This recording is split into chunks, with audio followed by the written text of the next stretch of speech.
स्वागत करती हूँ मैं आप सब लोगों का आपके अपने YouTube चैनल पर जिसका नेम है बंसल एजुकेशन हब। फ्रेंड्स, अगर अभी तक आपने मेरे इस चैनल को सब्सक्राइब नहीं करा है तो सब्सक्राइब कीजिए और साथ ही साथ बेल आइकन भी प्रेस कीजिए ताकि मेरे आगे आने वाली वीडियोस की नोटिफिकेशंस आपको मिलती रहें। एंड फ्रेंड्स, अगर अभी तक आपने मेरी वीडियो को लाइक नहीं किया है तो लाइक कर दीजिए और शेयर कर दीजिए अपने फ्रेंड सर्कल में, व्हाट्सएप पर, फेसबुक पर, जहाँ पर भी आपके फ्रेंड्स हैं, ताकि उनको भी मेरी वीडियोज़ का बेनिफिट मिले। तो आज की वीडियो को हम लोग स्टार्ट करते हैं।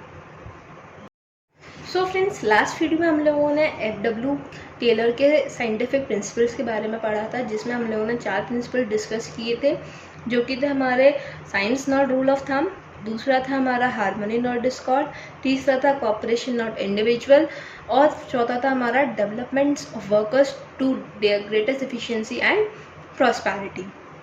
तो आज की इस वीडियो में हम लोग डिस्कस करने जा रहे हैं साइंटिफिक टेक्निक्स के बारे में, जो कि FW टेलर ने दी हैं।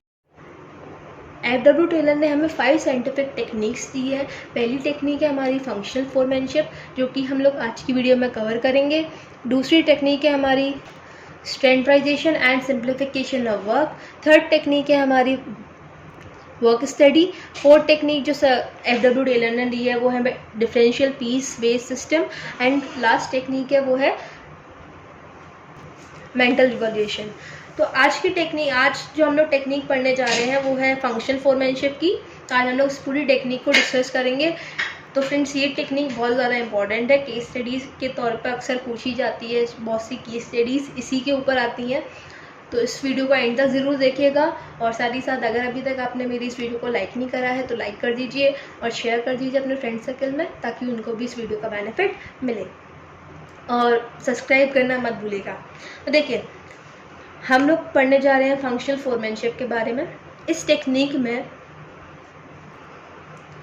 इन this technique Taylor suggested the division of factory in 2 departments. इस टेक्निक के अंदर टेलर ने क्या बोला है कि आपकी जो फैक्ट्री है उसको हम लोग 2 डिपार्टमेंट्स में डिवाइड करेंगे। कौन कौन से डिपार्टमेंट्स हैं हमारे? प्लानिंग का डिपार्टमेंट है और दूसरा प्रोडक्शन का डिपार्टमेंट है। ठीक है, देखो, टेलर ये कहते हैं कि जो फैक्ट्री है, कोई भी ऑर्गेनाइजेशन जो फैक्ट्री होती है उसको 2 डिपार्टमेंट में हम लोग को डिवाइड करना है। पहला डिपार्टमेंट हमारा प्लानिंग डिपार्टमेंट है, दूसरा प्रोडक्शन डिपार्टमेंट है। अब ऐसा क्यों कहा है? तो देखिए, Taylor felt that workers must be free from burden of planning and they must be concentrate on work and production। देखो, टेलर को ऐसा लगता था कि जो वर्कर्स हैं उनको जो बर्डन है, यानी कि जो वर्कलोड है प्लानिंग का, उससे हमें फ्री रखना चाहिए। यानी कि वर्कर्स के ऊपर प्लानिंग का कोई भी वर्कलोड नहीं होना चाहिए। ठीक है, उनका काम केवल इतना है, उनको कंसंट्रेट करना है किस पर? वर्क पर अपने और प्रोडक्शन पर। जो वर्कर्स हैं उनको प्लानिंग का बर्डन हम नहीं दे सकते, इसीलिए जो टेलर है उन्होंने 2 डिपार्टमेंट्स डिवाइड करे हैं फैक्ट्री में। एक हमारा प्लानिंग डिपार्टमेंट है और दूसरा हमारा प्रोडक्शन डिपार्टमेंट है। ओके, तो जो प्रोडक्शन डिपार्टमेंट में जो लोग हैं उनको ऊपर प्लानिंग का कोई बर्डन नहीं होना चाहिए। उनका मेन मोटिव क्या है कि वो अपना प्रोडक्शन पे ध्यान दें। ठीक है, As a foreman cannot be expert in every aspect of work, so Taylor suggested minimum 8 specialists to supervise and give orders to worker। देखो, कोई भी एक इंसान हर काम में माहिर नहीं हो सकता, हर काम में एक्सपर्ट नहीं हो सकता। इन द सेम वे जो फोरमैन है वो भी हर काम में एक्सपर्ट नहीं हो सकता, है ना। अब वो ये सोचो कि वो प्रोडक्शन भी हैंडल कर ले, प्लानिंग भी हैंडल कर ले, तो ऐसा नहीं है। तो टेलर ने क्या कहा है, कम से कम 8 मिनिमम 8 स्पेशलिस्ट होने चाहिए फैक्ट्री के अंदर, जो वर्कर्स को सुपरवाइज कर सकें और उनको ऑर्डर दे सकें। ठीक है, अब वो कैसे है? तो देखिए, मैं कॉपी को टर्न कर लेती हूँ ताकि आपको ये डायग्राम समझ में आए। सो देखिए, प्लानिंग के इंचार्ज हैं और प्रोडक्शन के इंचार्ज हैं। ये कम से कम 8 हैं, 1 2 3 4 प्लानिंग में है, 1 2 3 4 प्रोडक्शन में। तो मैं जैसे कि टेलर ने कहा कम से कम 8 स्पेशलिस्ट होने चाहिए। तो प्लानिंग में देखो 4 स्पेशलिस्ट कौन कौन से हैं। पहला है हमारा route clerk, then instruction card clerk, then हमारा time and cost clerk and then डिसिप्लिनियर।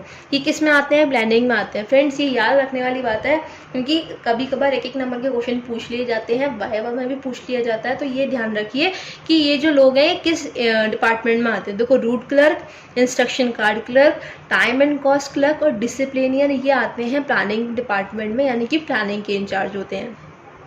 Then gang boss, speed boss, repair boss और इंस्पेक्टर, ये किस में आते हैं? प्रोडक्शन डिपार्टमेंट में आते हैं, यानी कि प्रोडक्शन के इंचार्ज होते हैं। इनका काम क्या होता है कि ये वर्कर्स को सुपरवाइज करें और उनको ऑर्डर्स दें। सुपरवाइज एंड गिव ऑर्डर्स, ठीक है। तो एक बार आप ये ध्यान रखिए, जो प्लानिंग इंचार्ज होते हैं वो कौन कौन है? Route clerk, instruction card clerk, time and cost clerk and disciplinarian. Production में कौन कौन से आते हैं? Gang boss, speed boss, repair boss और इंस्पेक्टर। अब हम देखते हैं इनका काम क्या होता है। ओके, तो देखिए, रूट क्लर्क किसमें था? हमारा प्लानिंग डिपार्टमेंट में था, प्लानिंग डिपार्टमेंट। तो रूट क्लर्क का काम क्या होता है? This foreman is responsible to fix up the sequence of steps for performing a manual job, यानी कि इसका काम क्या होता है कि कोई भी जॉब परफॉर्म करने के लिए जितने भी स्टेप्स नेसेसरी होते हैं उनको ढूंढना और उनको सीक्वेंस वाइज अरेंज करना, ठीक है। ये रूट क्लर्क का काम होता है। क्या काम होता है कि जो जॉब में जितने भी स्टेप्स आप परफॉर्म कर रहे होते हो, जिस सीक्वेंस से आपको वो स्टेप्स परफॉर्म करने होते हैं उनको ढूंढना और उनको सीक्वेंस वाइज लगाना, ये किसका काम होता है? रूट क्लर्क का। देन हम बात करते हैं इंस्ट्रक्शन कार्ड क्लर्क की, तो ये भी प्लानिंग डिपार्टमेंट में आता है, प्लानिंग डिपार्टमेंट। ओके, अच्छा, इसका काम क्या होता है? This foreman is responsible for giving general instructions necessary to carry on the job in specified manner, यानी कि इस फोरमैन का काम क्या होता है कि जनरल इंस्ट्रक्शन देता है जो कि ज़रूरी होते हैं। कैसे होते हैं? ज़रूरी होते हैं to carry on the job, किसी भी काम को जॉब को करने के लिए स्पेसिफाइड मैनर में। एक जॉब को एक स्पेसिफाइड मैनर में काम करने के लिए जितने भी इंस्ट्रक्शन ज़रूरी होते हैं, नेसेसरी बोला है यानी कि ज़रूरी होते हैं, वो काम किसका है? वर्कर्स को इंस्ट्रक्शन देना, वो काम किसका है? इंस्ट्रक्शन कार्ड क्लर्क का, ठीक है। Then time and cost clerk, ये भी किस में आता है? प्लानिंग डिपार्टमेंट में आता है, प्लानिंग डिपार्टमेंट में आता है। ये भी पूरा लिख देती हूँ। ओके, तो देखो, टाइम एंड कॉस्ट क्लर्क आप समझ गए होंगे, यानी कि टाइम और कॉस्ट को मैनेज करने वाला। तो देखो क्या है? This foreman is responsible to fix up the time for starting and completion of job. ये क्या करता है? फिक्स करता है टाइम को, जब टाइम स्टार्ट हो रहा होता है और जब काम खत्म हो रहा है, यानी जॉब का जब स्टार्टिंग टाइम होता है और कंप्लीट करने का टाइम होता है, उसे कौन फिक्स करता है? Time and cost clerk. Okay, He also prepares the cost sheet of every job. Cost sheet से क्या मतलब है? किसी भी जॉब में आप कितना पैसा लगा रहे हो, जितनी कॉस्ट लग जाती है, लागत बोलते हैं जिसको, उसको प्रिपेयर करना भी टाइम एंड कॉस्ट क्लर्क का काम होता है। ये उसके लिए रिस्पॉन्सिबल होता है। ओके, देन डिसिप्लिनियर, ये भी प्लानिंग डिपार्टमेंट में आता है, प्लानिंग डिपार्टमेंट। इसका काम क्या क्या होता है? देखिए, this foreman is responsible for performance of job in orderly and systematic way. इसका काम ये होता है कि जो भी जॉब परफॉर्म हो रही है वो ऑर्डरली परफॉर्म हो और एक सिस्टमैटिक वे में परफॉर्म हो, ये वो चेक करते हैं, यानी कि डिसिप्लिनियर है, इन शॉर्ट डिसिप्लिन से रिलेट करेगा, ठीक है। अब गैंग बॉस, गैंग बॉस किस में आता है? मैंने अभी आपको बताया था चार्ट में, प्रोडक्शन डिपार्टमेंट में, ठीक है। गैंग बॉस का काम क्या होता है? He arranges all the machines, tools and other resources required for performance of job so that there is no delay। यानी कि जितनी भी मशीन्स अरेंज करनी होती हैं, जितने भी टूल्स अरेंज करने होते हैं और जितनी भी रिसोर्सेज अरेंज करने होते हैं एक जॉब को परफॉर्म करने के लिए, वो कौन अरेंज करता है? गैंग बॉस अरेंज करता है, ताकि काम करने में कोई भी देरी ना हो। अब आप इसमें एग्जांपल ले सकते हैं, अगर फैक्ट्री में आपको एक मशीन की ज़रूरत है तो मशीन कौन रिक्वायर कराएगा? गैंग बॉस रिक्वायर करेगा, क्योंकि उसका काम है कि मशीन्स, टूल्स, जितने भी रिसोर्सेज किसी भी काम के लिए ज़रूरी हैं वो अरेंज कौन करता है? गैंग बॉस अरेंज करता है। ठीक है। स्पीड बॉस, अब आप लोग बताइए स्पीड बॉस किस में आता है? मैंने अभी आपको टाइम दिया था, तो देखो स्पीड बॉस जल्दी बताइए किस में आता है speed boss? Exactly production department में आता है, प्रोडक्शन डिपार्टमेंट में आता है। ठीक है। This format assures timely completion of job. इसका काम केवल इतना होता है कि जो काम करा जा रहा है वो ऑन टाइम पर हो। किस पे हो? ऑन टाइम पर हो। ये देखता है कि जो भी काम करा जा रहा है वो टाइम पर कंप्लीट हो जाए। बहुत छोटा सा काम है स्पीड बॉस का, लेकिन ध्यान रखने वाला है कि अगर टाइम पर काम खत्म नहीं होगा तो डिले हो सकती है। ठीक है। अब देखिए रिपेयर बॉस, अगेन ये भी प्रोडक्शन डिपार्टमेंट में आता है। आप लोग बिल्कुल सही कह रहे हैं कि ये भी प्रोडक्शन डिपार्टमेंट में आता है। ठीक है। This boss ensures that machines and tools are kept in working condition. अब देखिए बच्चे ना गैंग बॉस और रिपेयर बॉस में थोड़ा सा कंफ्यूज हो जाते हैं।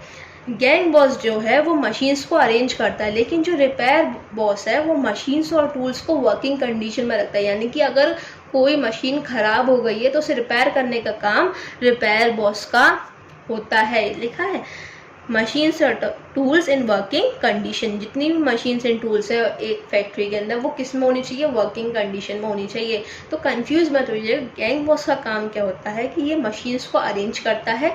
रिपेयर बॉस, अगर वो मशीन बिगड़ गई है, ख़राब हो गई है, तो उसको रिपेयर करने का काम किसका है? रिपेयर बॉस का।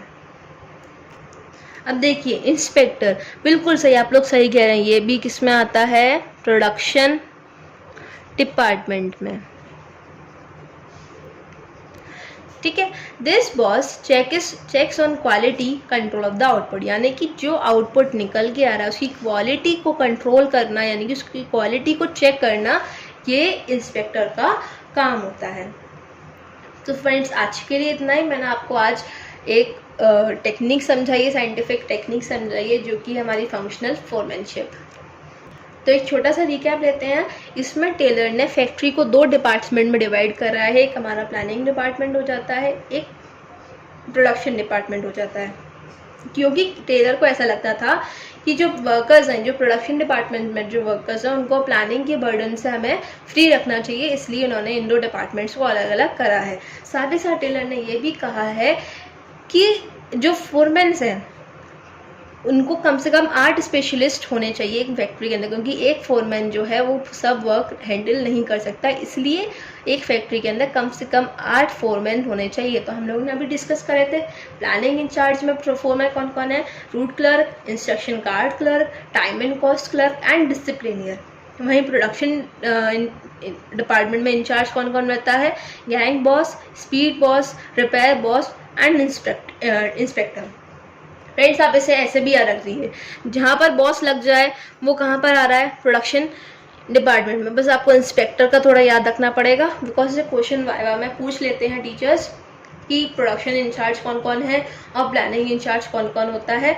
तो बॉस वाले जितने भी हैं वो प्रोडक्शन इंचार्ज में जाएंगे। आप इंस्पेक्टर याद रख सकते हैं। इंस्पेक्टर आप ऐसे याद रख सकते हैं, प्रोडक्शन का जो आउटपुट होता है उसकी क्वालिटी को चेक करना वो इंस्पेक्टर का काम होता है। तो आप ऐसे भी याद रख सकते हैं कि ये प्रोडक्शन इंचार्ज में आएगा।